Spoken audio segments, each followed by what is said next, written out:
Hello dear students, welcome to our channel educational goal. और हमारी जो लगातार सीरीज चल रही है क्लास 12th इंग्लिश के क्वेश्चन आंसर की, उसमें आज हम फ्लेमिंगो जो हमारी टेक्स्ट बुक है उसकी 5th पोएम ए रोड साइड स्टैंड, इसके क्वेश्चन आंसर देखने वाले हैं। और इसके राइटर है रॉबर्ट फ्रस्ट। आप सभी को पता है कि इस पोयम में कुछ गरीब ग्रामीण लोगों ने रोड के साइड में एक स्टैंड लगाया है, अपना एक छोटी सी दुकान लगाई है और उसमें अपने वो कुछ फल बेचते हैं। ठीक है, जंगली बेर जैसे कुछ फल बेचते हैं। लेकिन जितने भी शहर के लोग जो कार से निकलते हैं वो उन लोगों से कुछ भी नहीं खरीदते हैं। ठीक है, उसी थीम पर पूरी पोयम है। अगर इसकी समरी अलग से चाहिए तो आप हमें बता सकते हैं, हम एक अलग से सेपरेट वीडियो उसका बना देंगे। अभी इसमें हम इस वीडियो में सिर्फ क्वेश्चन आंसर ही इसके देखने वाले हैं। ठीक है, देखिए पहला प्रश्न है, why does the poet call the car selfish. कवि वो जो कारें वहां से गुजरती है उनको सेल्फिश क्यों कहते हैं कवि। ठीक है, बहुत ही इंपॉर्टेंट प्रश्न है ये सभी के लिए। तो देखिए जरा आंसर क्या है। The poet calls the car selfish because the people travelling in those cars are self centred and have no concern for others. कवि कार को सेल्फिश कहते हैं क्योंकि जो लोग इन कारों में ट्रेवल करते हैं, यात्रा कर रहे हैं, वो सभी स्व केंद्रित व्यक्ति हैं, आत्म केंद्रित व्यक्ति, सेल्फ सेंटर्ड है, मतलब स्वयं का ध्यान रखते हैं। And have no concern for others, और उन्हें दूसरे की कोई परवाह नहीं है। ठीक है, बहुत इंपॉर्टेंट प्रश्न ये है। अब अगला जो क्वेश्चन है, what was the plea of the folk who had put up the road side stand. कि जिन लोगों ने रोड साइड स्टैंड लगाया हुआ है, रोड के साइड में जो दुकान लगाई हुई है छोटी सी, उनकी क्या प्रार्थना है। या फिर ये प्रश्न इस प्रकार से भी हो सकता है एग्जाम में कि what was the request made by the rural people who had put up the road side stand. कि जिन ग्रामीण लोगों ने रोड के साइड में दुकान लगाई है उनकी क्या रिक्वेस्ट थी। दोनों प्रकार से प्रश्न आ सकता है। तो देखिए इसका आंसर क्या हो सकता है। The rural folks pleaded pathetically for some customers to stop by and buy some of their goods. कि जो ग्रामीण लोग हैं वो बड़े ही विनम्र भाव से, पैथेटिकली मतलब बहुत ही दयनीय भाव से, प्लीडेड प्रार्थना करते हैं, रिक्वेस्ट करते हैं, फॉर सम कस्टमर्स कि कुछ कस्टमर्स टू स्टॉप बाय वहाँ रुके, उन दुकानों पर आकर के रुके, and buy some of their goods और उनका कुछ सामान खरीदे। गुड्स मतलब सामान। City folks used to pass by on this road, शहर के लोग इसी रास्ते से गुजरते हैं। And hence the rural folk set up the road side stand, और इसीलिए ग्रामीण लोगों ने रोड के साइड में इस दुकान को लगाया हुआ है, to attract their attention and sell their goods, ताकि वो उनका ध्यान आकर्षण कर सकें उन शहर के लोगों का और अपना सामान वो उनको बेच सके। ठीक है, तो यही रिक्वेस्ट थी कि कुछ लोग रुके और उनका सामान खरीदें। अब अगला क्वेश्चन है, what is the childish longing that the poet refers to, why is it vain. कि चाइल्डिश लॉन्गिंग का मतलब होता है जो बच्चे वाली जो इच्छा होती है, बचकानी जो हमारी आदतें हैं या इच्छा, जो एक छोटे बच्चे की कैसी जिद होती है वो। तो कवि चाइल्डिश लॉन्गिंग का यहाँ शब्द क्यों प्रयोग कर रहे हैं, और वो जो चाइल्डिश लॉन्गिंग है, वो जो बच्चे वाली जो इच्छा है, वो व्यर्थ क्यों हो जाती है। तो देखिए जरा, The childish longing that the poet refers to is of those who have a roadside stand. कि कवि ने जो चाइल्डिश लॉन्गिंग शब्द है वो उन लोगों के लिए प्रयुक्त किया है जिनकी दुकानें रोड पर हैं। ठीक है, छोटी छोटी जो जिनकी दुकानें हैं। They innocently long for cars to stop by their stand, वो बड़े ही मासूमियत तरीके से इंतजार करते हैं, इच्छा रखते हैं कि कारें उनकी दुकान पर आकर के रुकेगी, उनके स्टैंड पर आकर के रुकेगी। However all their longing is in vain, हालांकि उनकी सारी जो ये इच्छाएं हैं ना, ये सब व्यर्थ हैं। Because hardly any one visits them, क्योंकि कोई कोई ही वहाँ पर आकर के रुकता है, वो भी सामान नहीं खरीदता, दूसरी बातें करते हैं। वो कोई पेट्रोल मांगता है, कोई ये पूछता है रास्ता किधर जाता है, तो उनकी जो सारी इच्छाएं वो व्यर्थ हो जाती है, क्योंकि यदा कदा ही कोई वहाँ पर रुकता है।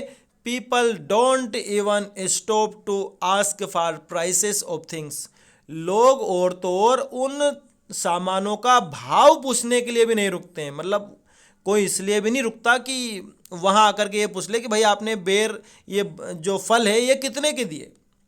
ठीक है, अगला प्रश्न है, why did the farmers curse wealthy city people, किसान क्यों ये जो शहर के लोग हैं इनको भला बुरा कहते हैं, कर्स करते हैं, मतलब अभिशाप देते हैं, श्राप देते हैं। ठीक है, या इनके बारे में बुरा सोचते हैं। The farmer cursed wealthy city people for not stopping and buying something from the stand, जो फार्मर्स हैं वो शहर के लोगों को कर्ज करते हैं, उनके बारे में भला बुरा बोलते हैं, क्योंकि ना तो वो कुछ वहाँ गाड़ी रोकते हैं, ना कुछ सामान उस स्टैंड से लेते हैं। ठीक है, अब अगला प्रश्न है हमारा, Why has a new shed been put up at the roadside stand, कि एक नई छप्पर या नई झोपड़ी क्यों बना दी गई रोड के साइड में। ठीक है, सीधी सी बात है, जैसे भी मान लो किसी का मकान है तो मकान के आगे उन्होंने एक कुछ टेंट जैसा कुछ बना दिया, छप्पर जैसा बना दिया है, ताकि वहाँ पर उसके नीचे सामान रख करके वो बेच सके। तो हमसे यही पूछा है कि एक नया शेड क्यों बनाया गया है, तो देखिए जरा इसका उत्तर क्या है। A new shed was put up by the villagers to earn some money by selling their products, एक नई झोपड़ी बनाई गई है गांव के लोगों के द्वारा, ताकि वो कुछ पैसा प्राप्त कर सके अपने सामान को बेचकर। अगला प्रश्न है, how did the good doers want to help the poor village people, कि कैसे जो भलाई करने वाले लोग हैं उन्होंने वो उन गरीब गांव के लोगों का भला करना चाहते थे। भलाई करने वाले लोग, गुड डूअर्स। तो देखिए जरा हमें कवि ने क्या जवाब दिया इस पोयम में। अकॉर्डिंग टू द पोएट, कवि के अनुसार, the good doers are pretending to be doing good works are things, कवि के अनुसार जो भलाई करने वाले लोग हैं वो सिर्फ भला करने का बहाना कर रहे हैं। प्रिटेंड मतलब बहाना करना। These unprincipled people shall proclaim to provide these farmers various facilities, ये अनप्रिंसिपल्ड लोग मतलब जिनके कोई सिद्धांत नहीं है, जो नैतिक रूप से अच्छे लोग नहीं हैं, ये ऐसी घोषणा करेंगे कि ये सारी चीज़ें इन किसानों को प्रोवाइड करवा देंगे जिनकी इनको ज़रूरत है। यानी कि मतलब ये उन लोगों से जाकर ये कहेंगे कि हम आपकी सारी तकलीफ़ें दूर कर देंगे। But in reality they will destroy there sleep, किंतु वास्तव में वो उनकी नींद ही खराब कर देंगे, नींद ही ख़त्म कर देंगे। And make their lives a living hello, और उनके जीवन को नरक बना देंगे। वास्तव में ये गुड डूअर्स नहीं है, ये सिर्फ बहाना करते हैं। ठीक है, देखिए अगला प्रश्न है हमारा, what is meant by polished traffic, polished traffic का क्या मतलब है। तो देखिए जरा क्या है इसका उत्तर। The poet referred the city folk as the polished traffic, कवि यहाँ पर जो शहर के लोग हैं उनको क्या मानता है, पॉलिश्ड ट्रैफिक मानता है, मतलब चमचमाते लोग हैं। ठीक है, बड़ी बड़ी कारों में आते हैं, बैठ कर चले जाते हैं। Since they are affluent and move in decent and costly cars, क्योंकि ये लोग बहुत ही पैसे वाले समृद्ध लोग हैं, एफ्लुएंट मतलब समृद्ध लोग, और ये बड़ी बड़ी महंगी कारों में बैठ करके यहाँ से निकल जाते हैं, लेकिन इन गांव के लोगों से कुछ नहीं खरीदते हैं। They drove with their eyes fixed forward, और वो जब भी यहाँ से निकलते हैं कार को लेकर के, उनकी आंखें बिल्कुल रोड तरफ ही रहती है, बिल्कुल सामने। उन्हें कोई मतलब नहीं है कि किसी गरीब व्यक्ति ने कोई दुकान लगाई है तो उससे कुछ खरीद ले। The poet called they mean, कवि इनको लालची मानते हैं, because they kept the money in their pockets, क्योंकि ये लोग अब पैसे अपनी जेब में रखते हैं, कुछ भी खरीदते नहीं है, कंजूस लोग हैं। आगे देखते हैं अगला प्रश्न हमारा, why was the road side stand in a miserable condition. जो रोड साइड स्टैंड है, जो रोड पर दुकान लगाई गई है रोड के साइड में, उसकी स्थिति बड़ी ही दयनीय क्यों है, मिजरेबल क्यों है? क्योंकि कोई सामान नहीं खरीदता, कोई कार वहां पर आकर के रुकती नहीं है। The road side stand was in a miserable condition because no car stopped there, क्योंकि कोई कार वहां आकर के रुकती नहीं है। And no one used to take any goods from there, और कोई वहां से कुछ सामान लेता नहीं था। मतलब कोई ना तो कार रुकती थी और ना वहां से कोई कुछ सामान लेता था। फिर अगला है, what is the demand of the road side stand. उस रोड साइड स्टैंड की डिमांड क्या थी? तो देखिए जरा, the road side stand pleaded not for a डोल ऑफ ब्रेड, कि जो रोड के साइड में जो दुकान लगाई गई थी वो इस बात के लिए प्रार्थना नहीं करती थी कि उन्हें भिक्षा दे दे, कोई दान दे दे, but demands for some of the money, बल्कि उनकी इच्छा थी कि उन्हें कुछ पैसे मिल जाए, सम केस, कुछ केस में मिल जाए, which support cities from sinking and withering faint, वो पैसा जो शहर को सिकुड़ने से बचाता है, वही पैसा उन्हें भी चाहिए ताकि उनका भी खर्चा चल सके।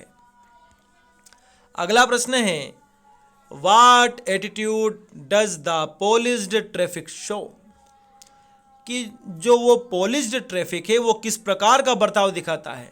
पॉलिश्ड ट्रैफिक, अभी मैंने आपको बताया जो पैसे वाले लोग हैं उनकी बात है, मतलब पैसे वाले लोगों का कैसा बर्ताव दिखता है।